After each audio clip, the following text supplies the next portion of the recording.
Oh no, there's a lot of great guitar players, but I meant that when I said that. You know, George has had the widest reaching influence of any living guitar player. I think, you know, outside of myself, maybe. What happens when a life built on melody hides a truth too discordant to play aloud? For over 5 decades, Earl Klugh's gentle guitar lines became the soundtrack of quiet romance and easy Sundays.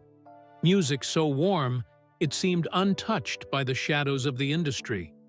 But in the spaces between those notes lay unspoken rumors, whispers in green rooms, half-forgotten interviews, stories that never made it to print. Every question was met with a smile, every doubt dissolved in another flawless performance. Until now. At 71, the master of smooth jazz is speaking at last, and the truth he confirms rewrites the story we thought we knew. This isn't just a confession. It's the unveiling of a hidden chord that's been vibrating beneath his career all along. But what exactly did he confirm that is shaking the entire industry? For more than half a century, Earl Klugh's guitar spoke for him.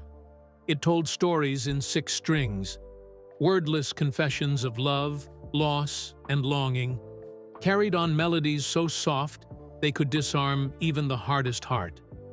He didn't need lyrics. His music was enough. Or so it seemed. To the public, Klugh was the embodiment of musical serenity. A man whose fingers moved like whispers over nylon strings, whose smile on stage concealed whatever storms might rage behind the curtain. In the rarefied world of smooth jazz, he stood as a titan, but not the kind who sought the spotlight. Fame was never his weapon. It was merely a byproduct of his gift. He had the quiet confidence of someone who knew his worth, but never needed to shout it. Yet the longer you stay in the game, the more your silence begins to speak for you. And for Earl Klugh, that silence became a second career, one of deliberate restraint, of letting others speculate while he stayed unshaken in public. The rumors began as faint murmurs in smoky backstage corridors. They trailed him like cigarette smoke in a dimly lit club. Easy to ignore at first, harder to avoid as the years went on. Whispers about why certain collaborations ended abruptly, why friendships that had seemed unshakable vanished without a trace. There was the night in 1984, mid-tour, when Klugh walked off stage halfway through a set. No announcement, no explanation. And the audience sat stunned in their seats, listening to the hum of the amplifiers long after he was gone. And then there was the elusive figure, an unnamed inspiration who seemed to haunt his most intimate compositions. Some swore they could hear her in the way he bent a note, in the gentle pause between phrases, a presence not acknowledged, but never quite absent either. No album credits, no dedications, just the suggestion of a muse hidden in plain sight. Through it all, Earl Klugh said nothing. The journalists learned not to ask. The fans learned not to expect answers. And the industry, well, the industry had its own reasons for keeping the story buried. Silence was easy currency in a business where careers could be ended by a single inconvenient truth. Until now. At 71, in a quiet, unassuming interview that began as a simple career retrospective, Klugh let the mask slip. His words, gentle but deliberate, carried the weight of decades. People think they know my story. They don't. And maybe it's time they did. No headlines could prepare the world for what came next. His truth wasn't the kind that fed gossip columns. It was deeper, more human, and far more unsettling. It was about love lost, trust betrayed, and the unspoken price of keeping the peace in an industry built on control. And just like that, the man whose career had been defined by grace and restraint was no longer just a musician. He was a witness, a survivor, a keeper of a story the music world had buried. But to understand the magnitude of what Earl Klugh finally confirmed, we have to rewind to a time when his sound was the new heartbeat of a genre, when the world seemed to lay itself at his feet, and when the seeds of that long-suppressed truth were quietly taking root. In the late 1970s, jazz was standing at a strange and volatile intersection. The great architects of bebop had passed their torches. Funk-driven fusion blazed across the airwaves, its electric energy pulling younger listeners into the fold. And on the coasts, a restless industry searched for the next evolution of sound, something polished enough for mass appeal, yet grounded enough to keep its artistic credibility. In Detroit, far from the glare of New York's jazz lofts or Los Angeles recording studios, a young guitarist was quietly shaping that future. His name was Earl Klugh, and his sound didn't shout. It didn't swagger. It didn't need to. Klugh wasn't just talented, he was impossibly so. By 13, he'd already been invited to play with Yusef Lateef, a master whose music defied borders. By 16, he was touring with George Benson, a prodigy learning from a virtuoso, absorbing not only technique, but the unspoken rules of surviving the music business. His touch on the guitar was unlike anything audiences had heard, velvet in tone, but precise enough to cut through a crowded room. It was elegance without excess. When his self-titled debut dropped in 1976, the effect was immediate. Critics called him the new voice of smooth jazz, though his music resisted the labels. Songs like Angelina and Living Inside Your Love felt intimate, as if overheard in the soft hours of morning. He drew in listeners who didn't even think they liked jazz. Suddenly, radio stations that had never touched the genre were giving Earl Klugh steady rotation. The fame came fast, too fast. With it came the demands, the relentless machinery of a business that saw music not as art, but as product. Major labels wanted albums at a pace that left no room for reflection. Promoters wanted tours that blurred into exhaustion. Producers pushed collaborations that made commercial sense, even when they drained creative spirit. Earl? Earl just wanted to play.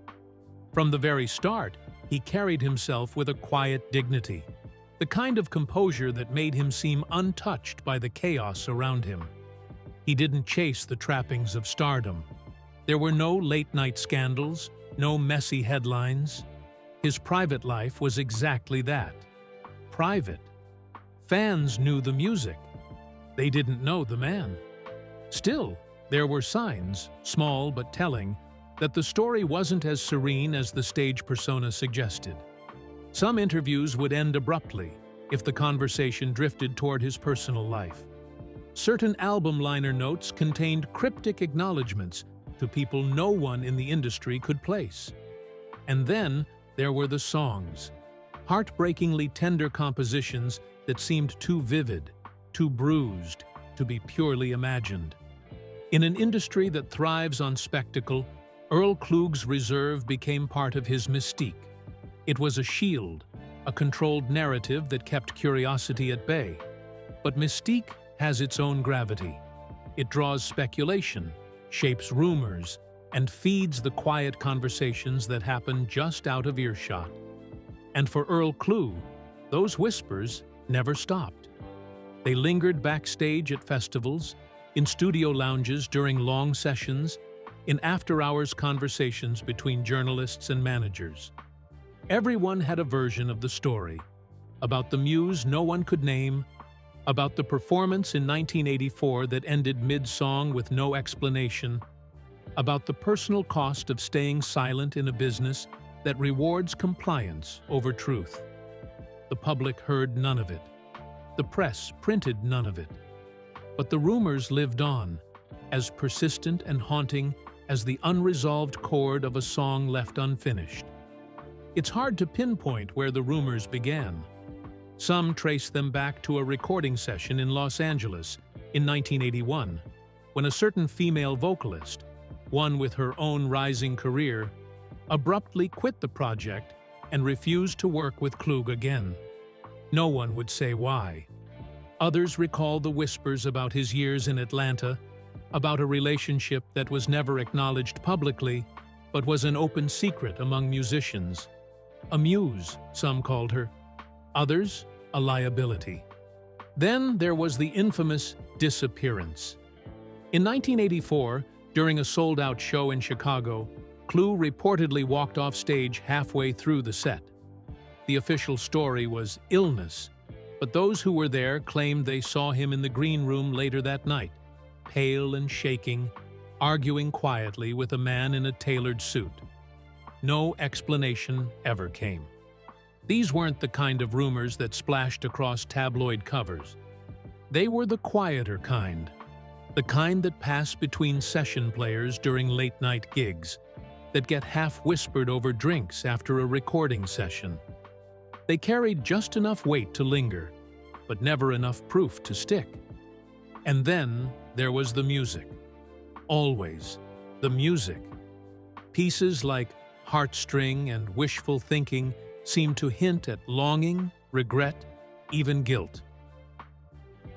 Fans who listened closely swore they could hear stories inside the melodies, stories about love, loss, and the compromises artists make to survive.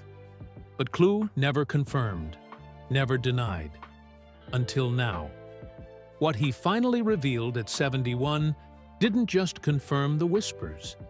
It redefined them. And it forced a question that has haunted the music world for decades. When the truth comes at the expense of the peace you've built, do you tell it anyway? Long before the Rumours became legend, there was simply her. Her name is one Klugh has chosen not to speak aloud, even now. Perhaps out of respect, perhaps out of habit. But those who were close to him during the late 70s and early 80s know exactly who she was. A singer with a voice like warm honey, whose career, like his, was just beginning to rise. They met not at some glittering music industry gala, but in the unassuming back room of a small Detroit studio. She had been recording background vocals for another artist. He was there to lay down a guitar track. The chemistry was immediate, but not in the tabloid sense. There were no public displays, no dramatic flirtations. Instead, there was an unspoken ease, a connection that felt as if it had existed long before they shook hands for the first time. She became a fixture in his creative life almost instantly. Not in the headlines, but in the liner notes, the late-night phone calls, the hotel lobbies after shows. Together, they wrote songs that seemed to float between genres, their melodies threaded with something deeply personal. He wrote for her. She sang for him. It was a collaboration that blurred the line between art and emotion. But the industry doesn't like blurred lines. By 1982, whispers began to circulate. Not about love, but about leverage. Executives worried she was distracting him from commercial priorities. Some claimed she was pulling him toward riskier material, away from the safe, radio-friendly smooth jazz sound that had become his signature. Others hinted that she knew too much about certain deals, certain behind-the-scenes arrangements that would not have looked good under scrutiny. The pressure mounted, subtle at first, then overt. Calls went unanswered. Sessions were canceled. She was gradually removed from his orbit, replaced by approved collaborators. In the music, you can hear the shift. Albums from the mid-80s are polished, flawless, but somehow cooler. The warmth was still there, but the intimacy had been dialed down, tucked safely behind a professional sheen. And yet, even decades later, her presence lingers, in the wistful runs of Autumn Song, in the aching pauses of Rainmaker. It's there if you listen closely. A love story kept in the shadows, erased from the official narrative but forever etched into the sound. In the music business, talent is currency, but control is the real prize. And by the mid-1980s, Earl Klugh was finding out just how costly that control could be. His rise had been swift, too swift perhaps, for him to fully grasp the fine print of the contracts he was signing. Labels positioned him as a crossover act, a bridge between jazz purists and mainstream audiences. The formula was clear: accessible melodies, immaculate production, and a constant release schedule to keep his name on the charts. It worked, commercially. Albums sold, tours were profitable, awards rolled in. But behind the success, Klugh felt the walls closing in. Every decision had to be approved, every collaboration vetted. Even his live set lists were sometimes dictated by marketing departments rather than musical instinct. The fallout from his relationship with the woman behind the music had left him wary. He had seen how quickly personal connections could be severed in the name of business. Now, he understood the unspoken rule. In this industry, you belong to the machine. In private, friends recall him wrestling with compromises that cut deeper than he let on. Songs he loved were shelved because they didn't test well. Entire projects were scrapped because they didn't fit the brand executives had built for him. His artistry was both the product and the prisoner. And yet, he stayed. Because walking away meant more than losing a paycheck. It meant losing the platform he had worked his whole life to reach. So he learned the art of quiet resistance. He'd slip a track into an album that was more daring than the label wanted. He'd fight for instrumental arrangements when producers pushed for vocals. He'd collaborate with musicians from outside the smooth jazz sphere, knowing it would raise eyebrows. It was a balancing act, one that demanded constant calculation. Too much pushback, and he risked being blacklisted. Too much compliance, and he'd lose himself completely. For years, he played that game with grace. But in the background, the toll was mounting. Every compromise left a mark, and every mark made the next one harder to accept. Fame, for all its glitter, has sharp edges. And for Earl Klugh, those edges became most visible in the quiet hours between shows. From the outside, he seemed to have everything: a steady career, critical respect, financial security. He played to sold-out crowds, collaborated with legends, and traveled the world. But offstage, the circle around him grew smaller. Part of it was by choice. The betrayals, personal and professional, had made him cautious. He trusted few, confided in fewer. But part of it was the natural erosion that comes with decades in the spotlight. Friends drifted away. Relationships faltered under the weight of constant travel and long absences. Music had always been his refuge, but even that began to feel different. The guitar still sang, but the joy of creation was sometimes overshadowed by the grind of production schedules and contractual obligations. There were moments, he admits now, when he considered walking away entirely. Loneliness is a strange thing in the life of a performer. On stage, you are never alone. Thousands of eyes, hundreds of hands clapping, the collective energy of an audience pouring toward you. But when the lights go down and the hotel door clicks shut, the silence can feel absolute. It was in those silences that the past returned most vividly. Memories of her, regrets about conversations never had, questions about whether he'd sacrificed too much to keep the peace. By the late 1990s, Klugh had mastered the art of public composure. He smiled in interviews, delivered flawless performances, and kept the deeper truths to himself. But under the calm surface, the pull to finally speak, to reclaim his own story, was growing stronger. The moment would come.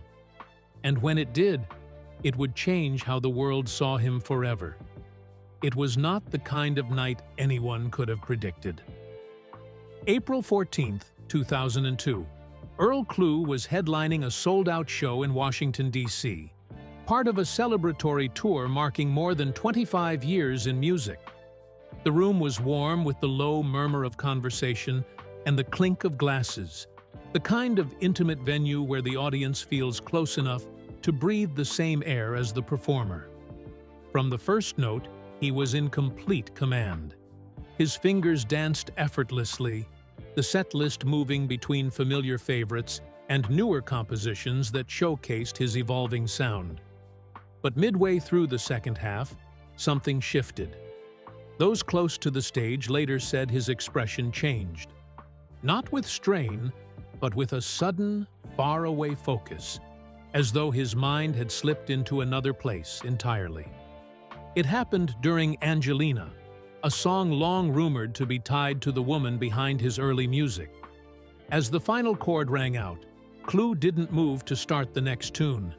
Instead, he sat back, the guitar resting loosely in his hands, and began speaking.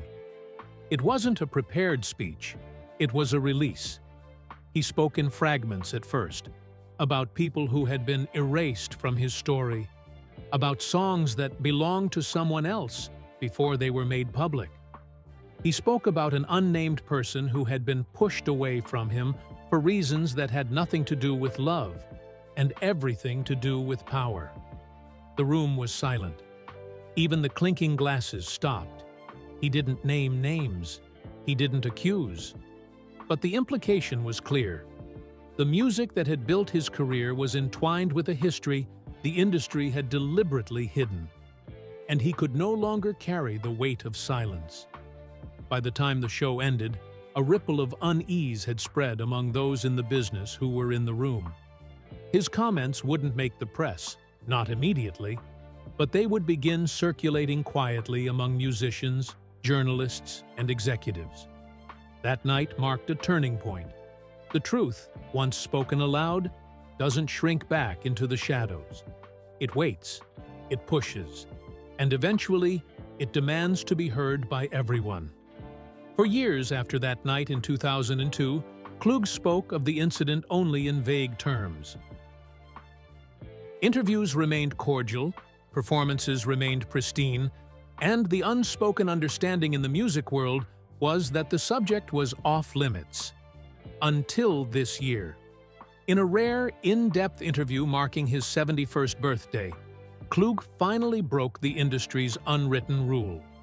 Never tell the full truth while you're still alive to feel the consequences. The conversation began innocently, a look back on his childhood in Detroit, his early influences, his collaborations with jazz greats. But somewhere in the second hour, the interviewer asked about the emotional origins of certain songs. That was the opening. This time, he didn't hold back. He confirmed the existence of the relationship that had inspired some of his most beloved work. He spoke about the pressure from executives to end it, the manipulation used to isolate him from her, and the way those decisions haunted him for decades. He admitted that entire albums were reshaped, not for artistic growth, but for the protection of people whose influence could make or break careers. More than anything, he addressed the silence. How it's rewarded, how it's enforced, how it becomes part of you until you almost forget there's another version of your story waiting to be told. "I thought I was protecting myself," he said softly. "But really, I was protecting them, and they didn't deserve it." The interview sent shockwaves through those who'd known the rumors, but never heard him acknowledge them. For the first time, the man whose music had been a sanctuary for millions was using his voice as an instrument of confrontation. The fallout was swift, if not entirely public. Within days of the interview's release, phone calls began. From old label contacts, from peers, from people Klugh hadn't heard from in decades. Some offered quiet support, thanking him for finally saying what so many had been afraid to. Others were less kind, warning him about burning bridges this late in life. Industry veterans understood the stakes. to break the code of silence, to admit that behind the serene melodies and pristine productions lay stories of manipulation, coercion, and loss, was to risk not only professional relationships, but the carefully cultivated image that had followed Klugh for half a century. Fans were divided. Many embraced his candor, hearing his music with new depth and urgency. Others felt unsettled, unwilling to reconcile the gentle stage presence they'd loved with the darker truths he'd revealed. But perhaps the most telling reaction came from those who said nothing at all. The names and companies he'd avoided mentioning directly remained conspicuously silent.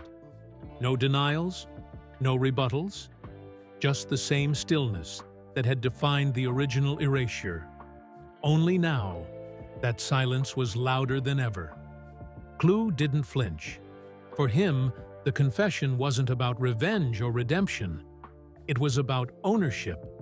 Ownership of his own story, his own art, and the legacy he would leave behind when the final note faded.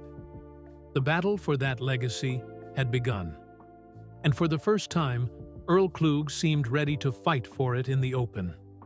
In the weeks after his confession, Earl Klugh's life didn't suddenly transform. There were no dramatic reconciliations, no sweeping industry reforms. The world, as it so often does, kept spinning. But something inside him had shifted. The weight was lighter now, not gone, such burdens never fully disappear, but light enough for him to stand a little straighter, to look audiences in the eye without wondering if they could sense what he was hiding. He continued to perform, though the set lists changed subtly. Songs long absent from his shows began to return. Pieces tied to the woman and the era the industry had tried to erase. He played them without introduction, letting the notes carry their own history. And for those who knew, those who had followed the whispers all these years, the meaning was unmistakable. Some listeners said the music sounded different now, warmer, more vulnerable, touched by the gravity of a man who has finally told the truth. Others insisted it was the same as ever, proof that the art had always been bigger than the secrecy surrounding it. Both were right. Klugh never named the executives. He never sought to drag others into public scandal. But by confirming the rumors, he broke a pattern older than his career itself. The unspoken pact that allowed those with power to rewrite lives without consequence. The industry didn't collapse. The silence didn't end. But a crack had formed. And sometimes, a single crack is enough to let the light in. As he approaches the twilight of his career, Earl Klugh remains a man defined by melody. His legacy will always be the sound of fingers on strings, of gentle chords floating into the air like unspoken truths. But now, it will also be the sound of a voice, quiet for too long, finally choosing to speak. And so the question lingers, as it always does. When the music stops and the truth remains, what will we choose to remember? If the final note has been played, will we let it fade into the background?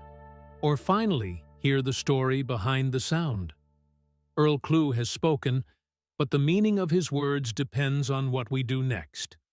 Before the quiet swallows the truth again, remember, some songs deserve to be heard in full. Share your thoughts in the comments below. Thanks for watching. See you in the next one.